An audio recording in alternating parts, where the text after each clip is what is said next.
नमस्ते दोस्तों। स्वागत है आपका कहानियों की पोटली में। मेरा नाम है निशान सक्सेना। मैं सुनाता हूँ कहानियाँ। ये सुनते हैं आज की कहानी जिसका शीर्षक है फल वाली बुढ़िया। यूं तो बाजार से सब्जी लाना, गेहूं पिसवाना आदि बाहर के काम प्रायः मेरे पतिदेव ही करते हैं, परंतु कभी कभी उनकी व्यस्तता के कारण बाजार से फल सब्जी आदि मुझे ही लाने पड़ते हैं, क्योंकि ऐसे मौके मुझे बहुत कम मिलते हैं। अतः अवसर का लाभ मैं अवश्य उठाती हूँ। जैसे मेरा मानना है कि फल सब्जियां आदि पर विक्रय मूल्य अंकित ना होने के कारण दुकानदारों की चांदी होती है, और मेरा मानना था कि वो लोग खरीदारों से मनमानी कीमत वसूलते हैं। अतः बाजार में जाकर दुकानदारों से मैं मोल भाव करती हूँ। हर बार मेरा यही प्रयास होता है कि कम पैसे खर्च करके अधिक मात्रा में अच्छी सब्जियां फल आदि ले आऊं। ऐसे मौक़ों पर मैं अपनी सफलता पर खुश होने के साथ उन पर धाक जमाना नहीं भूलती। यहाँ उनसे मतलब मेरा पतिदेव से है।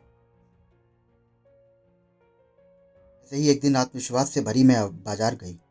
फलों की दुकान के सामने ही थी।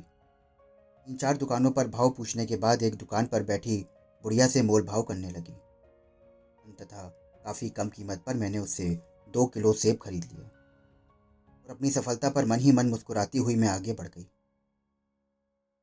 मुझे काफ़ी मात्रा में आलू प्याज और हरी सब्जियां आदि खरीदनी थी। अतः करीब पौने 2 घंटे तक मैंने खरीदारी कर अपनी 2 थैलियां भर लीं। दोनों हाथों में थैली पकड़े मैं वापस लौट रही थी। जैसे ही फल वाली बुढ़िया की दुकान के सामने से गुजरी वो मेरे पीछे लपकी। थैली पकड़े मैं वापस लौट रही थी। उसने बोला, अरे ओ बहन जी, रुकना। ने मेरा थैला पकड़ लिया और बोली। जरा सेब निकालो तो। मन में उसी वक्त क्षण पे विचार कौन था। मेरे जाने के बाद इस बुढ़िया ने जरूर आजू बाजू वालों से सेब का भाव पूछा होगा। खुद का नुकसान मालूम होने के बाद वो सेबों को वापस मांग रही है। बात को ज़्यादा ना बढ़ाने की गरज से मैंने थैले से सेब निकालकर उसे दे दिए। वो तुरंत सेबों को तराजू में रखकर तोलने लगी। मैंने सोचा कि सेब पूरे हैं या नहीं, शायद वो इत्मीनान कर लेना चाहती हैं और अब वो सेब रख लेगी और मेरे रुपए वापस करके सेब उस भाव में नहीं बेचने की बात कहेगी। सेब तौल में कम हो रहे थे। हम दोनों एक दूसरे को देख रहे थे, परंतु एक तरफ जहां मेरी आंखों में सेब कम होने का आश्चर्य था, वहीं उसके चेहरे पर खुशी नाच रही थी। सेब कम कैसे हुए? क्योंकि मैंने आंखों के सामने उन्हें तौलवा कर पॉलीथिन में बैग में बांध कर अपने झोले में रखा था। मुझे बड़ा आश्चर्य हो रहा था।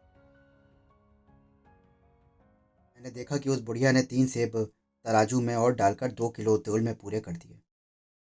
वापस पॉलीथिन की थैली में भरकर उन्हें मेरे झोले में डाल दिया। उसकी आंखों में संतोष का भाव था। वो बोली, बहन जी, आपके जाने के बाद मैंने देखा कि तराजू का एक पलड़ा उलझा हुआ है। तभी मैंने जान लिया था कि सेब तोल में कम होंगे। उसकी बात समझ में आते ही मेरे मन में अजीब सी भावना उत्पन्न हो गई। मुझे अपनी सारी पढ़ाई लिखाई उस अनपढ़ बुढ़िया के सामने व्यर्थ लगने लगी। फल वाली उस बुढ़िया ने आसमान की ओर देखकर कहा, पूरे पैसे लेकर मैं कम सौदा तोलूंगी तो खुदा मुझे माफ नहीं करेगा।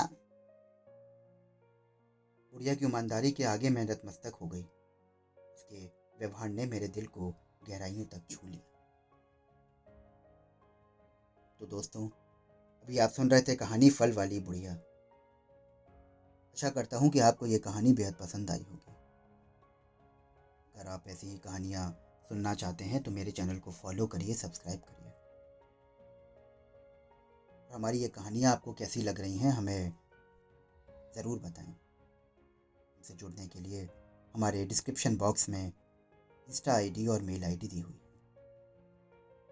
इंतज़ार रहेगा आपकी प्रतिक्रियाओं का।